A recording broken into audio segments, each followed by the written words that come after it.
विशुद्ध चक्र स्वयं जागृत नहीं हो सकता, उस गुरु के शक्तिपात के द्वारा संभव है, क्योंकि वह शक्ति गुरु के पास है, वह शक्ति उस मनुष्य के पास नहीं है, वह शक्ति उस मनुष्य के पास नहीं है।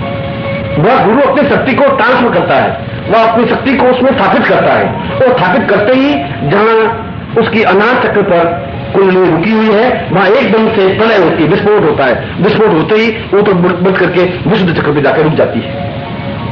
और विशुद्ध चक्र पर जाना ही जीवन की पूर्णता श्रेष्ठता है, क्योंकि उसका विचरण सूक्ष्म शरीर में आ जाता है। वह अपने प्राणों को सूक्ष्म कर सकता है, वह आकार को जितना भी चाहे उतना आकार दे सकता है, लघु से लघु बन सकता है, बड़े से बड़ा बन सकता है। वह चाहे तो अपने शरीर को 500 फीट ऊंचा कर सकता है, वह चाहे तो कण से भी छोटा बन सकता है, और अपने प्राणों को एक कण के समान बना करके पूरे ब्रह्मांड में विचरण कर सकता है। वो अपने कमरे में बैठा हुआ एक कण के रूप में बन करके किसी भी स्थान में जा सकता है, वापस उसी रूप में वापस आ सकता है, उसी देह में वापस स्थापित हो सकता है।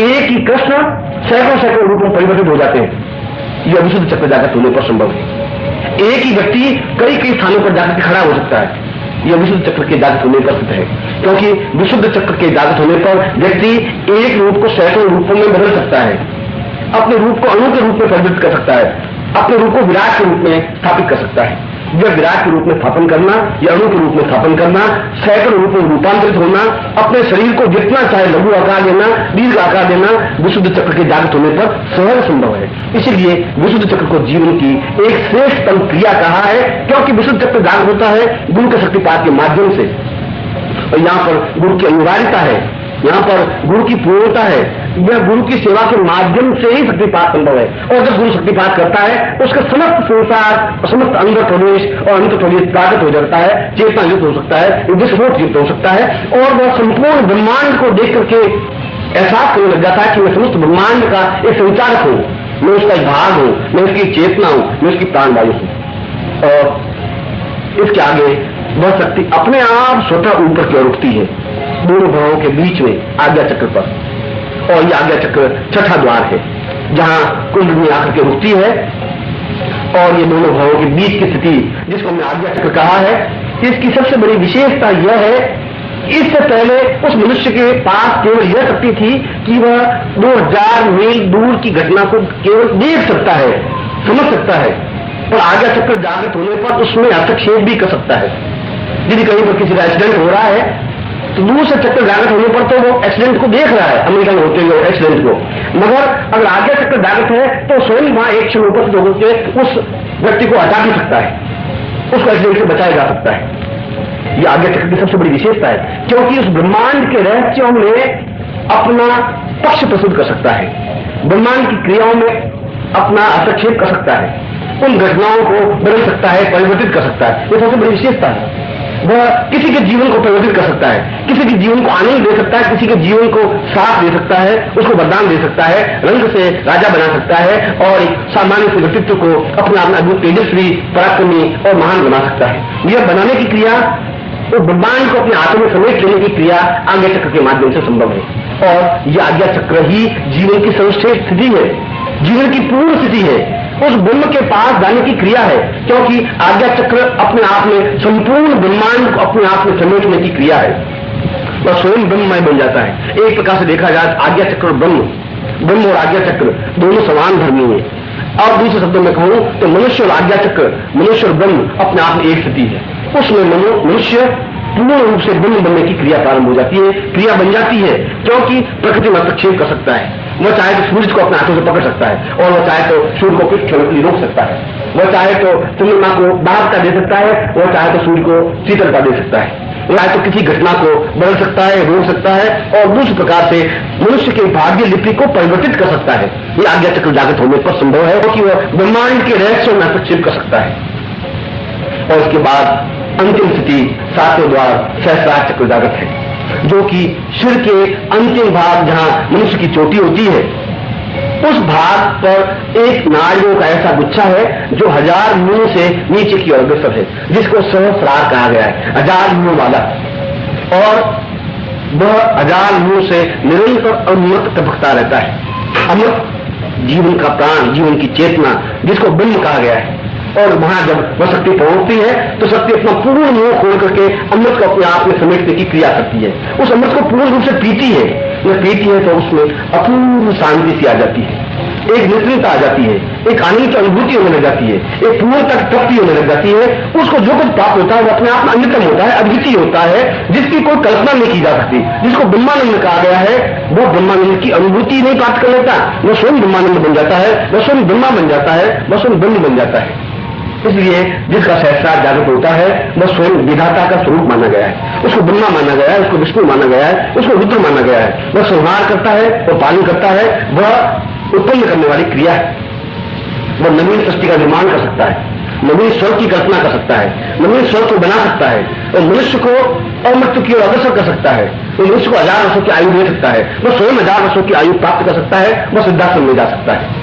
वह चाहे तो अपने स्वरूप को किसी भी आकार में बदल सकता है और सैकड़ों बार सिद्धाश्रम में जा सकता है, सैकड़ों बार सिद्धाश्रम से आ सकता है, हजारों वर्षों की आयु प्राप्त कर सकता है। वह चाहे तो 200 साल, 300 साल, 500 साल जिंदा रह सकता है, और वह चाहे तो चिर यौवन बना रह सकता है।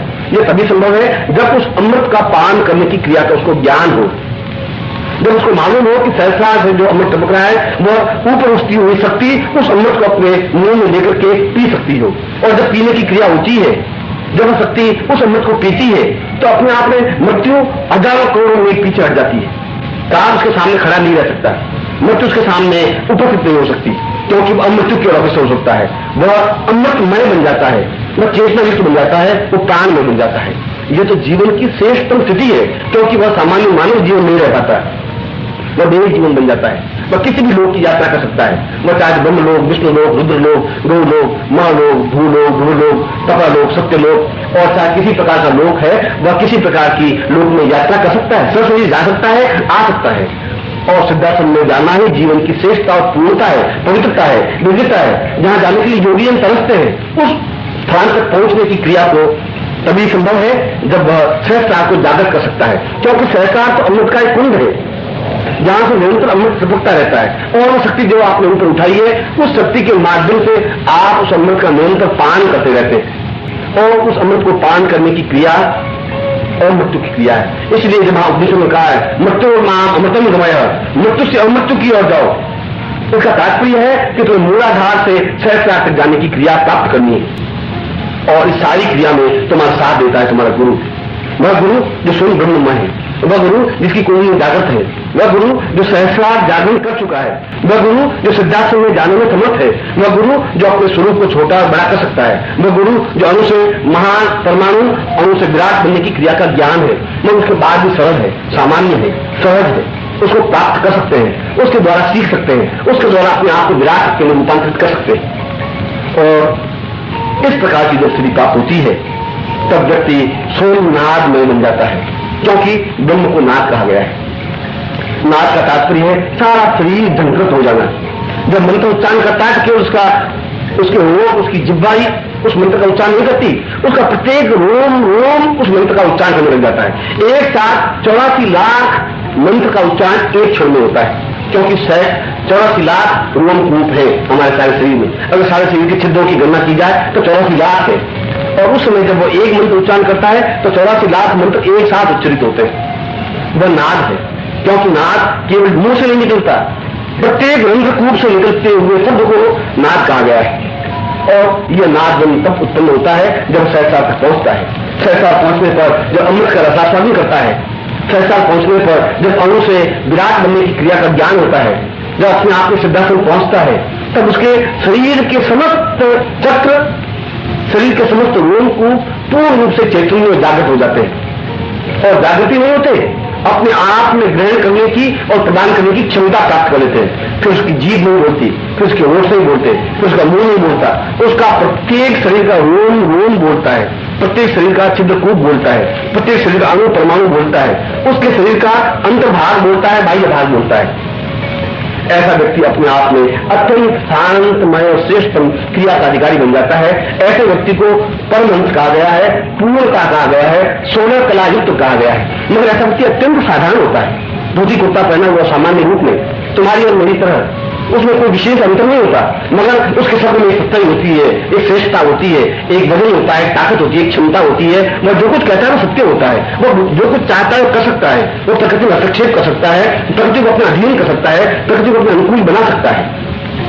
ये सामान्य क्रिया नहीं है, यह अणु से विराट की यात्रा है। ये मनुष्य से ब्रह्ममय बनने की यात्रा है। यह मूलाधार से सहस्रार तक और नाद तक पहुंचने की क्रिया है। और उसका नाद गुंजन 84 लाख शरीर के रोम कूपों से जब शब्द उच्चरित होता है तो वह शब्द समस्त ब्रह्मांड में गुंजरित होता है, केवल कमरे में नहीं। समस्त ब्रह्मांड में उस गुंजन को देवता लोग सुनते हैं, पितर, गंधर्व, यक्ष, किन्नर, प्रेत, पिशाच सब कुछ सुनते हैं। एहसास होता है कि कोई व्यक्तित्व है, कोई पर्सनैलिटी है, कोई चिंतन है, कोई चिंतक है। वो अपने आप में संपूर्ण ब्रह्मांड में समावेश हो जाता है, संपूर्ण ब्रह्मांड उसके अंदर समावेश हो जाता है, ब्रह्मांड का एक भाग बन जाता है। वह सूर्य लोग, चंद्र लोग और जो भी लोग हैं वे समस्त लोगों को अपने अंदर में समेटे हुए खड़ा होता है। ऐसी स्थिति बनने की क्रिया कुंडलिनी की सहज स्वाभाविक क्रिया है। और इसीलिए इस कुंडलिनी के जागरण में, इस नाद ब्रह्म के जागरण में मनुष्य की पूर्णता, श्रेष्ठता, पवित्रता और विद्यता है। और यहीं पर उपनिषदकार ने कहा है, पूर्वं सतां पूर्वमदेव रूपम आत्मानुरूपम मनुतोरणीयाम महत्वपूर्णम महतम सदैव ब्रह्मांडमेवं भूतैवैवं। उस अणु से विराट बनाने की क्रिया केवल गुरु जानता है। वह मनुष्य से देवता तक पहुंचाने की क्रिया केवल गुरु जानता है। वह सूक्ष्म से विराट और सूक्ष्म से महान बनाने की क्रिया केवल गुरु जानता है। वह मूलाधार से सहस्रार तक पहुंचाने की क्रिया केवल गुरु जानता है। और इसीलिए जीवन का आधार गुरु है, यदि वो सही अर्थों में गुरु है। मेरे श्लोक में कहा गया है, गुरुर्वै हितां पूर्व सदैव रूपम सदगुरुवै प्रणम्यम प्रणम्यम प्रणम्यम। गुरु नहीं, सदगुरु, जिसको खुद को ज्ञान हो। केवल गुरु तो केवल वाचार हो सकता है, गुरु तो केवल मार्गदर्शक हो सकता है। मार्गदर्शक गुरु नहीं बन सकता, मार्गदर्शक तुम्हें उस मंजिल तक नहीं पहुंचा सकता, सदगुरु पहुंचा सकता है। क्योंकि सदगुरु उस रास्ते का अनुगामी है और सदगुरु संसार में बहुत दुर्लभ है। क्योंकि सिद्धार्थ में जाना सहज संभव नहीं है, सामान्य स्थिति नहीं है, सामान्य क्रिया नहीं है। अपने शरीर के साथ, इस देह के साथ उस सिद्धार्थ में जाना और आना अत्यंत ही दुष्कर, कठिन, असंभव और दुर्गम है।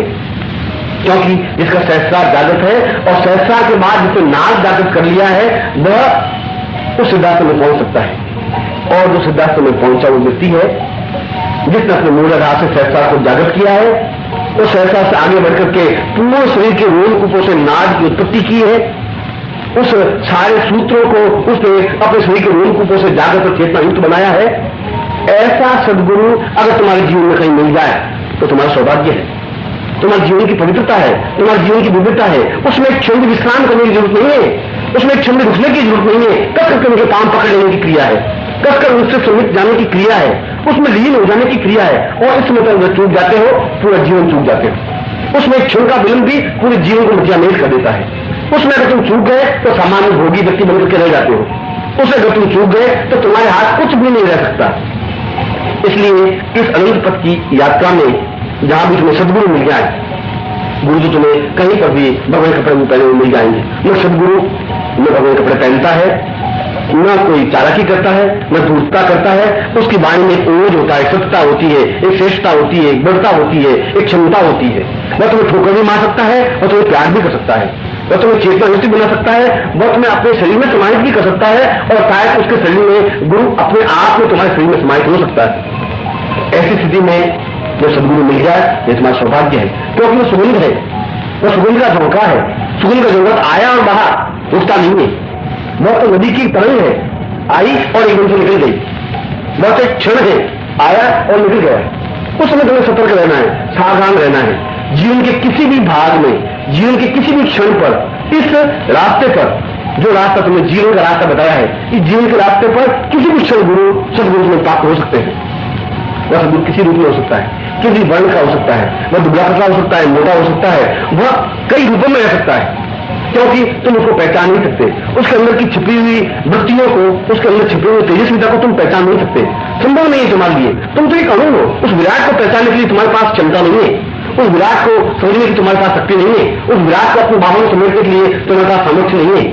आवश्यकता है उस समय अपने आप को पहचानने की, उस क्षण को समझने की, गुरु के चरणों में अपने आप को लीन हो जाने की और गुरु के चरणों में अपने आप को समर्पित करके प्रार्थना करने की, वह तुम्हें अंश महान की ओर यात्रा करा सके, तो मूलाधार से सहस्त्रार तक जागृत कर सके, तुम्हारा नाभ जागृत कर सके, तुम ब्रह्मांड का एक पात्र बना सके, तुम्हारे जीवन को पूर्णता दे सके। और मैं तुम्हें ऐसा ही आशीर्वाद देता हूं कि तुम इस जीवन में, इस जीवन पर बढ़ते हुए पूर्णता प्राप्त करो। मैं एक बात में पुनः आशीर्वाद दे रहा हूं।